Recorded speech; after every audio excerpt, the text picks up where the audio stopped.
The large meeting room fell silent as Ambassador Eric Collins closed his datapad. His face showed no emotion, but anyone watching closely could see his knuckles turn white as he gripped the edge of the table. Across from him, 7 alien representatives stared with expressions ranging from smug satisfaction to mild concern. "So that concludes our business," said Delegate Zixval, his pale blue skin rippling with barely hidden pleasure. "The Galactic Confederation thanks Earth for its enthusiasm, but we must again decline your proposal for equal voting rights."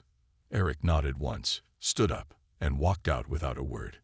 This was the 12th time in 5 years that humans had been denied equal standing. Behind closed doors, the aliens called humans the useful primitives, smart enough to solve problems, but not evolved enough for true galactic citizenship.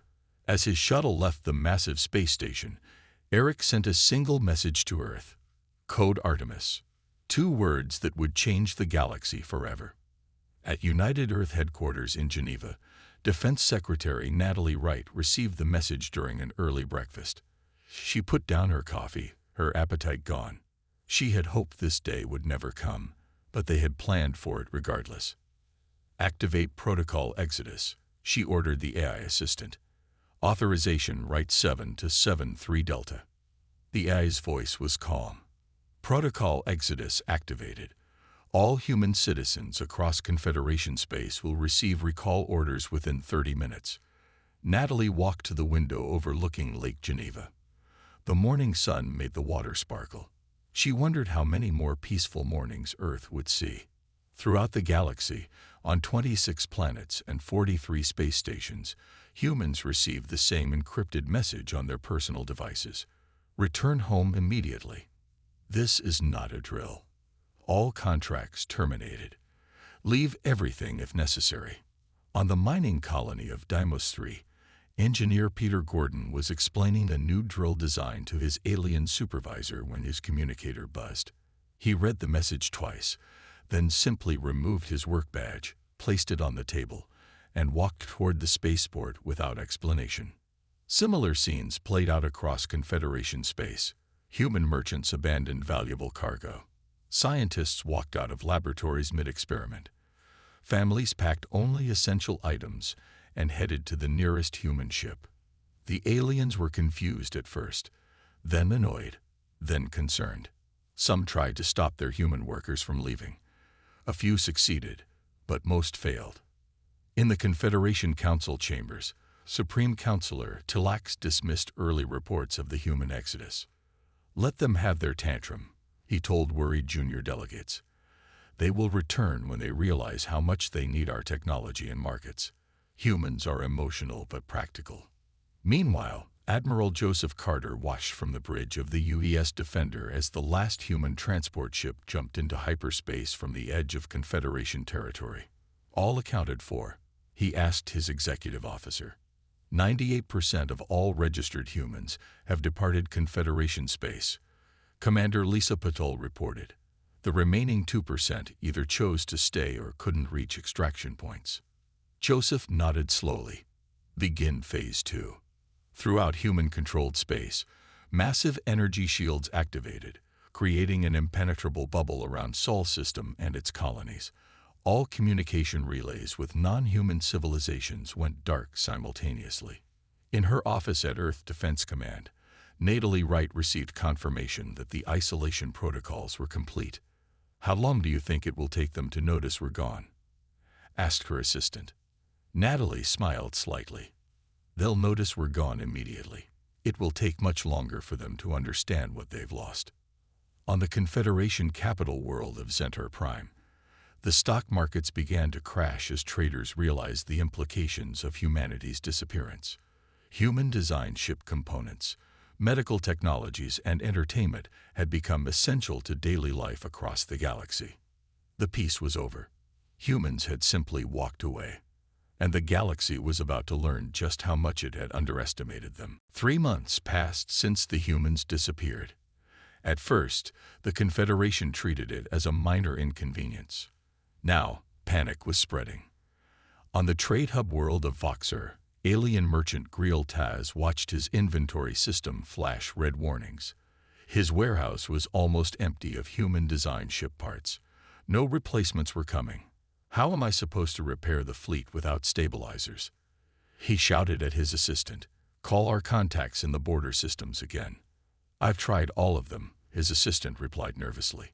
No one has heard from any human in 12 weeks. Across the galaxy, similar scenes played out. Alien civilizations were discovering just how deeply humans had integrated into their daily lives. Entertainment systems failed without updates. Advanced medical equipment stopped working. Ships couldn't complete long jumps because key components needed human maintenance. In the Confederation Council chambers, the atmosphere had changed dramatically. This has gone beyond a diplomatic incident, said Delegate Lurin of the Trillax Trading Guild. Half my guild's ships are grounded. We demand action. Supreme Counselor Tilax no longer looked smug. The military has sent 3 expeditions to human space. None have returned or sent communications. Behind the energy barrier surrounding Sol's system, humans were busy. On a research station hidden in the Kuiper Belt, Dr. Samuel Fisher worked with barely contained excitement. Power levels stable at 200% of projected capacity, he announced to his team. The prototype works. The device humming on the lab table didn't look impressive. Just a metal sphere with pulsing blue lights. But it represented humanity's greatest achievement, complete energy independence from alien technology. Begin mass production immediately, ordered the station director through a video screen. Every colony needs these generators within 6 months. Meanwhile, in lunar orbit, Commander Olivia Martinez floated in zero gravity, supervising the construction of Earth's new defense fleet. Bring the main cannon online. She instructed the engineers working on the massive warship below her. The ship was unlike anything humans had built before, designed not with alien technology, but with purely human innovation that had been suppressed by Confederation safety regulations for decades. A blue beam briefly connected 2 points on the ship, then disappeared. Graviton cannon test successful, reported a technician. Power output at 87%, far beyond anything the Confederation has. Olivia allowed herself a small smile. They told us this technology was too dangerous for primitive species to handle. I wonder what other lies they told us. At the edge of Sol's system, an alien science vessel drifted silently, its systems failing one by one. Ambassador Kavoth, the Confederation's most experienced diplomat, stared helplessly at the energy barrier just beyond his ship. How can they maintain a field this size? Asked his science officer. Our calculations said it would be impossible without Confederation power sources. Kavoth had no answer. The humans had been developing technologies in secret, far beyond what the Confederation believed them capable of. Send another communication request, he ordered, though the previous 20 had gone unanswered. On Earth, life had changed. Cities were transforming as new technologies, previously restricted by alien treaties, were integrated everywhere. Flying vehicles zipped between buildings. Medical centers reported disease rates dropping to historic lows as previously restricted treatments became available. In her office in Geneva, Defense Secretary Natalie Wright reviewed the latest intelligence reports. Lieutenant Grace Wilson's stealth ship had returned from Confederation space with valuable information. They're starting to fall apart, Grace reported. 3 smaller worlds have already broken from the Confederation, hoping to establish independent relations with us. Natalie nodded thoughtfully. And the military response?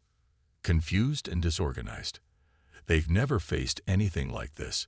The Confederation always maintained control through technological superiority and market dependence. They don't know how to handle a species that simply opts out. The Defense Secretary turned to look at a holographic display of the galaxy. Small red dots showed systems experiencing critical failures since the human departure. How long until they formally request negotiations? She asked. Grace consulted her data. At current deterioration rates, less than 9 months. Natalie smiled. Sooner than we expected. Humanity waited centuries for the aliens to see us as equals. I suppose they can wait a few more months to realize we've become something more. 1 year had passed since the humans left. The Confederation was no longer hiding its crisis. On the Vreen homeworld, the central medical facility went dark as power systems failed completely. Doctors rushed to save patients connected to life support. In the confusion, Chief Medical Officer Zexnar made a terrible discovery. The nanites are failing, he told the gathered medical council. All batches created after the human departure break down within days. The room fell silent. The Vreen prided themselves on their biological technology, but the truth was becoming clear. Human engineers had secretly designed critical components of their most advanced medical tools. Can we create our own versions? Asked an elder council member. Zexnar shook his head. We've tried. There's something about the quantum alignment we can't replicate. Without the human update protocols, our entire medical system will collapse within months. Similar revelations were happening across Confederation space. Technologies that aliens had claimed as their own were failing without human maintenance. Systems that supposedly needed advanced alien oversight were revealed to have been human creations all along. On Mars, a very different scene unfolded. Director Paul Hernandez stood on the red planet's surface wearing only a light-breathing mask. Around him, green plants stretched toward the distant sun. The atmospheric processors are exceeding all projections, reported his assistant. Oxygen levels are up 11% just this month. Paul nodded, looking at the small lake forming in what was once a dry crater. The Confederation said terraforming Mars would take 300 years. We'll have it habitable in 5. He turned to watch a massive construction vehicle move across the landscape, planting trees that had been genetically modified to thrive in the Martian soil.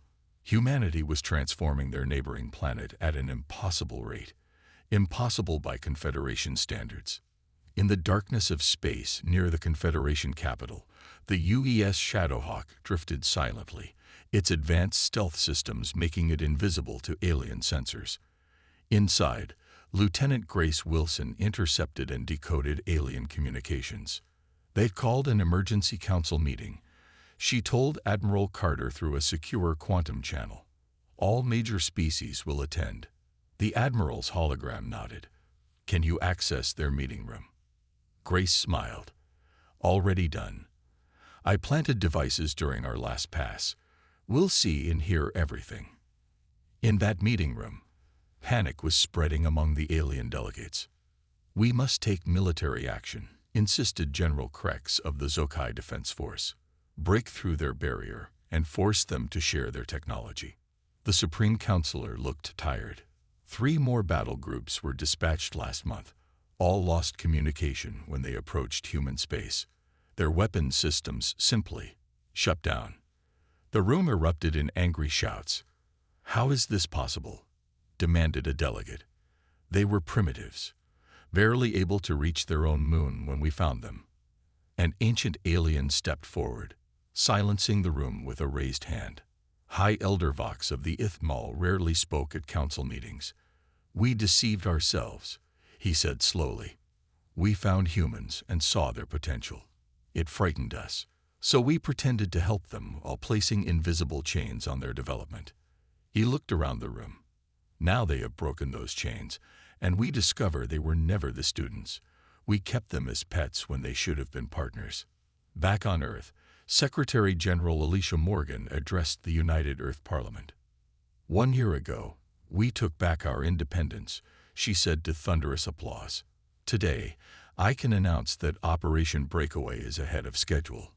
Our colonies beyond Confederation detection range are thriving. Our technology has advanced beyond our highest projections. She paused, looking at the faces of representatives from every human nation. And today we received what we have been waiting for, a formal request from the Confederation Supreme Council for negotiations. The chamber erupted in cheers. Alicia raised her hand for quiet. But we will not rush back. The terms of our return must be clear. Humanity will never again be treated as lesser beings. We left not in anger, but to prove what we always knew. Her voice strengthened. We don't need them. And now, they know they need us. 2 years had passed since humanity's departure. The message from the Confederation arrived bearing the Supreme Council's Golden Seal, a rare honor previously never extended to humans. Chief Negotiator Daniel Rivera studied the message on a holographic display in his Washington office. His job was simple but vital: respond to the aliens without giving up humanity's new position of strength. They're offering us 3 seats on the High Council, he told Secretary General Morgan, plus exclusive mining rights in the Orient sector. Alicia Morgan smiled faintly. 2 years ago, we would have jumped at this offer. And now? Daniel asked. Now we know what we're really worth. She nodded at the message. Tell them we'll communicate, but no in-person meetings yet. Daniel typed his response, deliberately using simple language. The Confederation had always claimed superior translation technology, but humans had discovered this was partly a tactic to make them feel inferior during negotiations. Beneath the Pacific Ocean, in a facility hidden from alien surveillance for decades, Dr. Laura Bennett watched her team make final adjustments to a massive ring-shaped device. All superconductors at optimal temperature, reported a technician. Quantum field is stable. Laura nodded, excitement barely contained. Begin test sequence. The device hummed to life, creating a small but perfect circle of distorted space in its center. Unlike the Confederation's wormhole network that humanity had depended on for interstellar travel, this was something entirely new. A human-designed FTL drive that didn't need alien-controlled gates. Field strength at 97%, called out the lead engineer. That's well above minimum requirements. Laura allowed herself a brief celebration before contacting United Earth Command.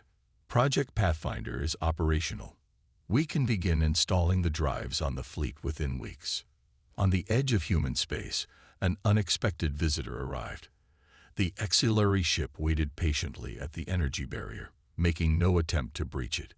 This was unusual. The auxiliary had historically been humanity's fiercest competitors in the Confederation. Admiral Carter personally took the communication. This is Admiral Carter of Earth Defense. State your purpose. The alien who appeared on screen had silvery skin and 4 eyes. I am Ambassador Celtor of the Silari Imperium. We request permission to act as neutral mediators between humanity and the Confederation. Carter raised an eyebrow. The Silari were never our allies. Why offer help now? Because the Confederation's decline affects all species, replied Exceltor, and because we, more than others, recognize what humanity has accomplished. After careful consideration, Earth agreed to allow a small Silari delegation through the barrier. They were the first aliens to visit human space in 2 years. In the United Earth Parliament building, Celtor addressed human representatives with surprising honesty. The Confederation is fracturing, he admitted. 6 member worlds have declared independence in the past month alone. The power vacuum is creating instability. And how is that humanity's concern? Asked a parliament member. Zeltor's 4 eyes blinked in sequence. Because the Confederation, for all its flaws, maintained peace across 3/4 of the galaxy. Without it, old conflicts may reignite. Secretary General Morgan listened carefully. When we left, it was not to destroy the Confederation, but to establish our independence. Perhaps, suggested Exceltor, there is a middle path. Not rejoining as subordinates, but helping create something new, as equals. Later that day, in her private office, Alicia Morgan revealed a long-kept secret to her closest advisors. Humanity's departure was never meant to be temporary, she explained. For 50 years, we've been preparing for complete independence. She activated a holographic display showing dozens of human colonies established beyond Confederation space. While they watched our known colonies, we built these self-sufficient worlds with our new technologies. If negotiations fail, humanity can survive alone indefinitely. Daniel Rivera studied the star map with amazement. They never knew. They saw what they expected to see, Alicia replied. a species dependent on their guidance. They never looked for what we might be doing on our own. As their meeting ended, news arrived that would change everything. The Confederation had detected massive energy signatures approaching from beyond the galaxy's edge. 3 years after the human departure, the Confederation finally sent its highest-ranking officials to the edge of Sol's system. Their massive diplomatic vessel gleamed in the light of the distant sun as it approached the energy barrier. General William Clark stood on the bridge of the UES Valiant, watching the alien ship with calm eyes. Behind him, 20 human warships formed a perfect defensive line. These ships had never been seen by alien eyes before. "They're requesting permission to cross the barrier," reported Communications Officer Heather Ross. William nodded. "Allow them through, but activate defensive protocols. If their ship makes any unexpected moves, disable it immediately." The barrier flickered, creating an opening just large enough for the alien vessel to pass through. As soon as it entered human space, the ship's weapon systems went offline, a precaution programmed by human engineers. In the grand meeting hall of the Lunar Embassy, human representatives waited as the Confederation delegation entered. Leading them was G-Tal, the most respected diplomat in the galaxy, and behind him walked the Supreme Counselor himself, an almost unheard-of honor. "We thank you for receiving us," said G-Tal, bowing deeply. "The Confederation extends its sincere desire for reconciliation." Secretary General Morgan's face remained neutral. "We are open to discussion, but first, we wish to understand why we were treated as lesser beings for so long." G-Tal and the Supreme Counselor exchanged glances. Finally, the Counselor spoke. "There is a truth we must share," he said slowly. "A truth few in the Confederation know." He activated a small device that projected ancient alien writing into the air. 10,000 years ago, our oldest species discovered a prophecy. It spoke of a young race that would either save the galaxy or destroy it. When we found humans, many signs pointed to you being this race. The room fell silent as the implications became clear. "You kept us dependent because you were afraid of us," said Daniel Rivera. The Supreme Counselor nodded. "Some wanted to destroy humanity before you became a threat. Others argued we should guide your development carefully. No one suggested treating you as equals." In another room of the Lunar Embassy, Earth historians Karen Newman and Adam Hughes presented evidence to the alien delegation, proof that the Confederation had been manipulating human development for centuries. "Your cultural observers deliberately slowed our technological progress," Karen explained, showing images of alien interference throughout human history. "You created conflicts between our nations to keep us divided." The aliens could not deny the evidence. They had shaped human history to prevent humanity from reaching its full potential. But the most shocking moment came when an ancient alien stepped forward from the Confederation group. He belonged to the Ithmal, the oldest species in the galaxy. "There is another reason we must make peace," he said, his voice barely above a whisper. "The energy signatures your sensors detected. We have seen them before. They are the Harvesters, a species that consumes entire civilizations." He looked directly at Secretary General Morgan. "Our predictable, ordered Confederation cannot defeat them. But human unpredictability might." As this meeting took place, Admiral Carter was showing alien representatives the Jupiter Defense Platform, a massive structure orbiting the gas giant that harnessed its energy. Technology the Confederation had claimed was thousands of years beyond human capability. "How did you develop this?" asked an alien scientist in awe. "By thinking differently," Joseph replied simply. "You told us what was impossible, so we never tried. Once we stopped listening to your limitations, we found our own solutions." Meanwhile, on Earth, Surveillance Officer Sofia Rodriguez made a disturbing discovery. She had been monitoring communications between the diplomatic vessel and Confederation space.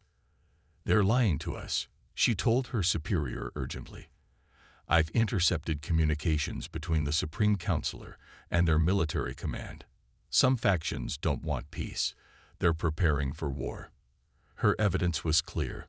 While some in the Confederation genuinely sought reconciliation, others saw humanity's independence as a threat that must be eliminated, even as a greater danger approached from beyond the stars. 4 years after humanity's departure, the threat became real. Earth's long-range sensors detected massive energy signatures moving through space at incredible speeds. They were heading directly toward Confederation territory. In the Earth Defense Command Center, officers watched with grim faces as the first images came through. The alien ships were unlike anything seen before, organic-looking vessels that seemed to absorb light rather than reflect it. "How many?" asked Secretary General Morgan, her voice steady despite the tension. "At least 300 ships in the first wave," replied Sensor Chief Ben Wilson, "and our readings suggest more following behind them." The images showed the first alien world under attack. The planet's defenses lasted barely an hour before falling. Then the harvesters began their terrible work. Massive ships descending to the surface, extracting resources and energy at an alarming rate. "They're not just conquering," whispered someone. "They're consuming everything." Captain Ryan Martins of the UES Defiance watched from the edge of Confederation space. His ship's advanced stealth systems kept it hidden as it recorded the destruction of a once thriving colony world. "Send all footage back to Earth Command," he ordered his communications officer. "They need to see what we're potentially facing." The Defiance's sensors picked up hundreds of distress calls from planets in the invasion path.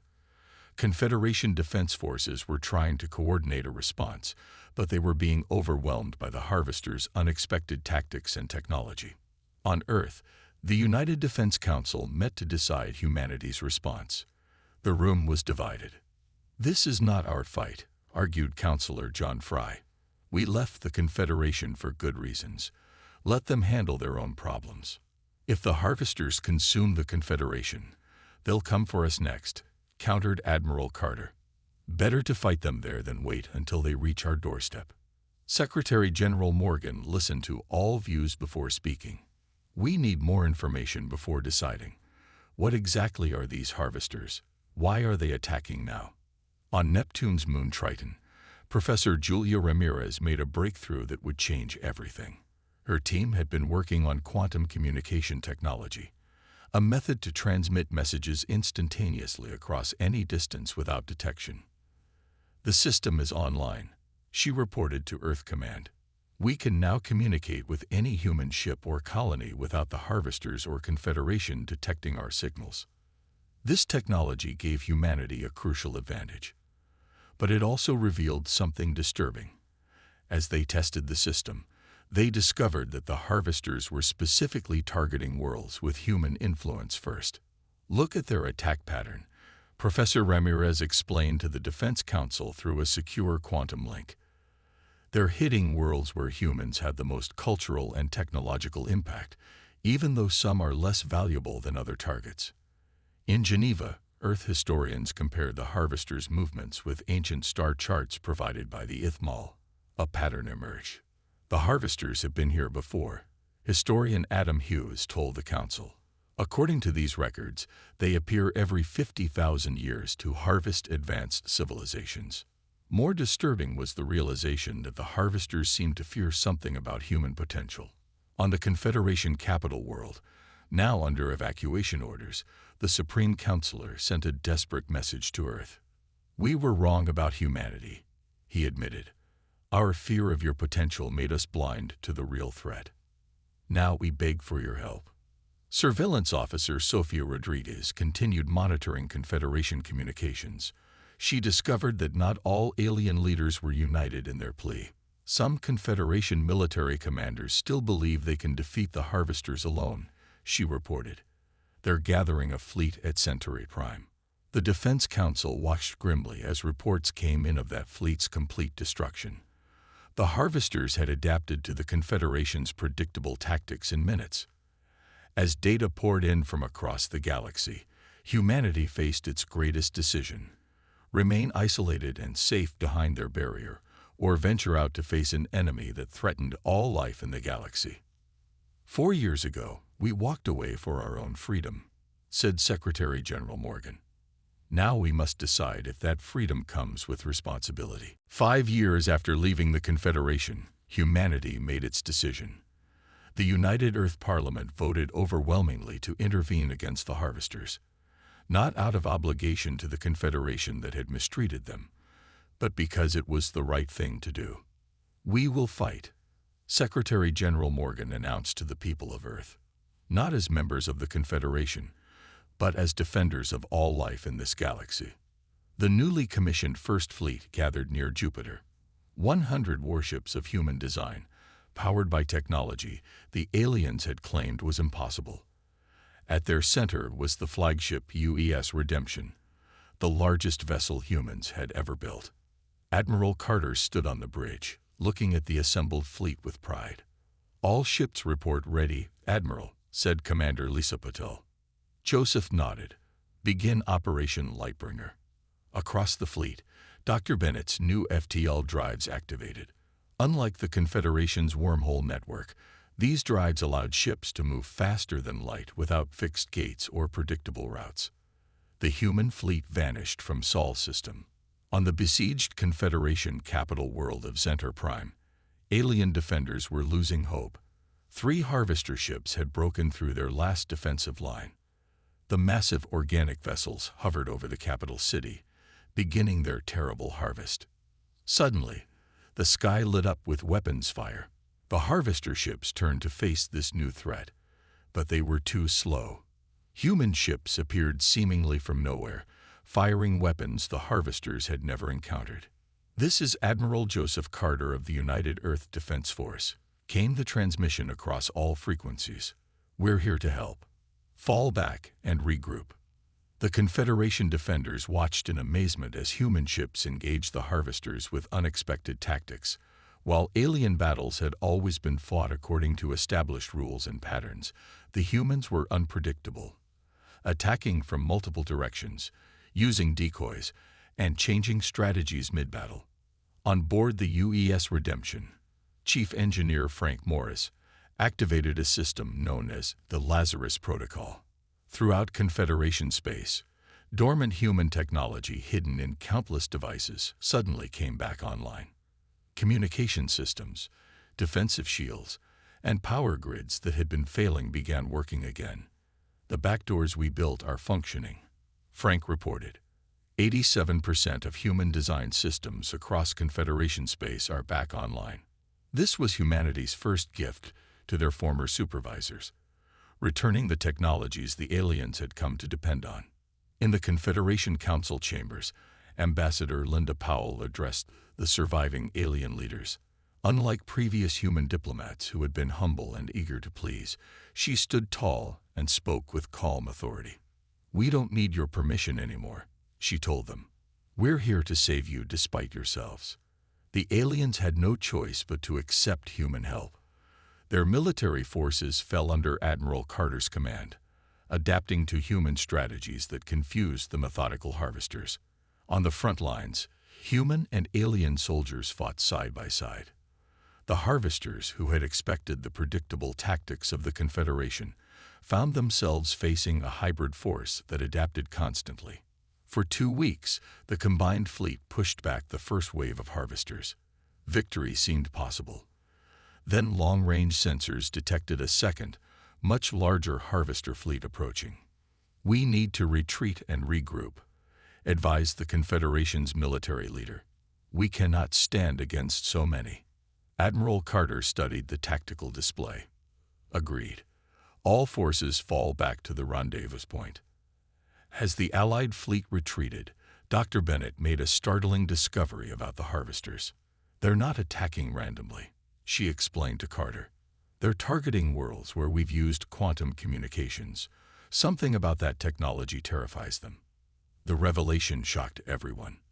The harvesters weren't simply conquerors. They were responding to what they perceived as a threat. Human technology had triggered their invasion. As the second harvester fleet entered the system, humanity prepared its greatest surprise yet, one that would change the balance of power forever. As the second harvester fleet advanced, the combined human-alien forces gathered at their fallback position. Hope seemed to fade with each passing hour. Even with human ingenuity, they were simply outnumbered. Then something impossible happened. In the empty space between stars, a massive object appeared. At first, the aliens thought it was another harvester ship. Then they recognized its shape. "That's impossible," whispered the Confederation Supreme Counselor. "That's a planet." Mars, the red planet of Sol system, had somehow been transported across space.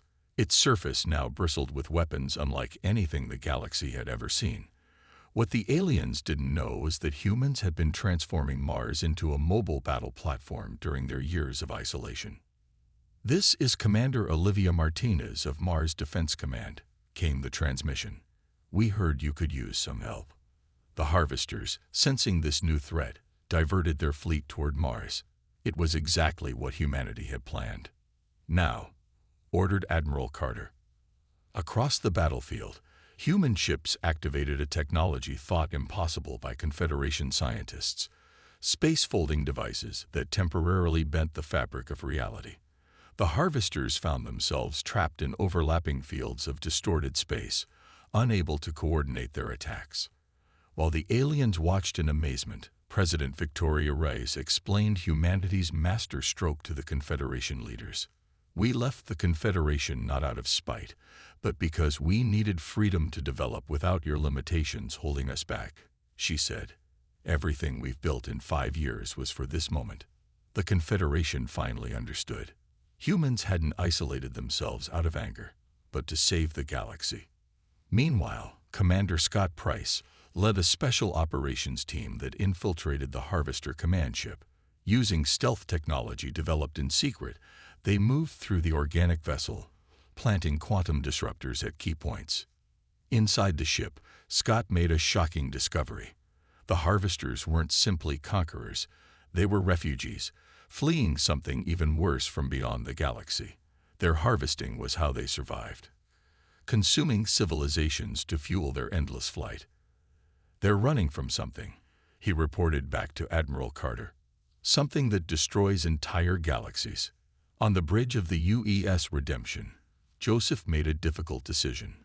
"Prepare to activate the disruptors. We can't let the harvesters continue, regardless of their reasons." The quantum disruptors activated, sending waves of energy through the harvester fleet. The organic ships began to fail. Their strange technology disrupted at the quantum level. The battle turned decisively.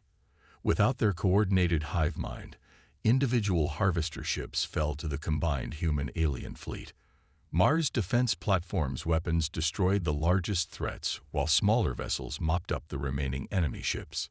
When it ended, the galaxy was forever changed.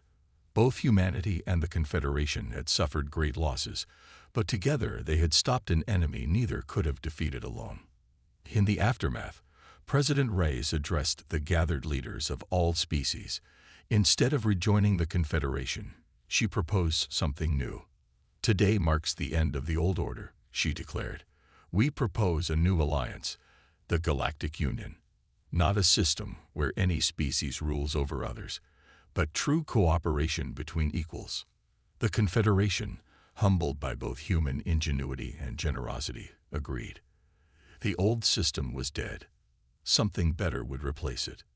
1 month later, Admiral Carter and Celari Commander Tikan stood on the observation deck of the rebuilt galactic headquarters. Below them, ships from dozens of species moved through space, working together under the banner of the new Galactic Union. "5 years ago, we walked away because you wouldn't treat us as equals," Joseph said. "Now we return as partners." Tikan nodded. "We thought teaching meant controlling. You taught us true wisdom comes from cooperation." On the deck below them, a human child and a young Ith Mal played together while their parents discussed plans for exploring unknown regions of space. It was a simple scene, but it represented everything humanity had fought for. Not domination, but genuine respect and friendship between different worlds. Peace was over, but something far better had taken its place.